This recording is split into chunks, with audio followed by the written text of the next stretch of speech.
রহস্যময় স্টেশন। রাত গভীর, ট্রেনের হুইসেল ক্রমশ দূরে মিলিয়ে যাচ্ছে। তন্ময় ভুলবশত একটি অচেনা স্টেশনে নেমে গেছে। স্টেশনটি একেবারে নির্জন, চারদিকে কুয়াশা আর হিমেল বাতাস। প্ল্যাটফর্মে একমাত্র জ্বলছে পুরনো এক লণ্ঠনের হলুদ আলো। তন্ময় কিছুটা বিভ্রান্ত হয়ে চারদিকে তাকায়।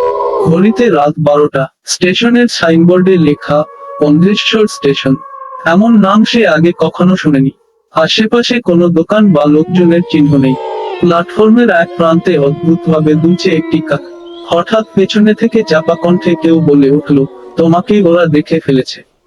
তন্ময় ঘুরে তাকায়, কিন্তু কাউকে দেখতে পায় না। একটু সাহস নিয়ে স্টেশন মাস্টারের ঘরের দিকে এগোয়। দরজাটি ভেজানো। ভেতরে ঢুকতেই তার গায়ে শীতল এক শিহরণ বয়ে যায়। ঘরের দেয়ালে ঝুলছে পুরনো একটি ঘড়ি, যা থেমে আছে রাত ঠিক 12টায়। টেবিলে রাখা একটি নোটবুকে লেখা, যারা রাত 12টার পর এখানে থাকে তাদের ফিরিয়ে আনা হয় না। তন্ময়ের মনে ভয়ের কাঁপুনি শুরু হয়।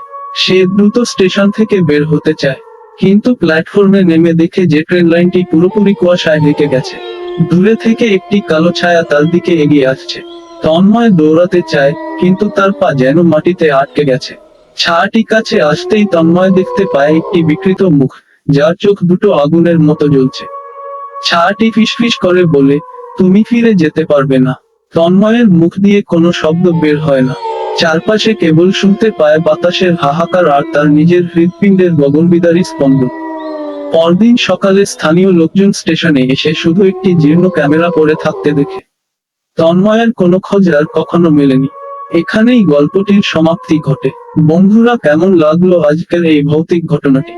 যদি ভালো লাগে তাহলে অবশ্যই আপনার বন্ধুদের কাছেও শেয়ার করতে পারেন।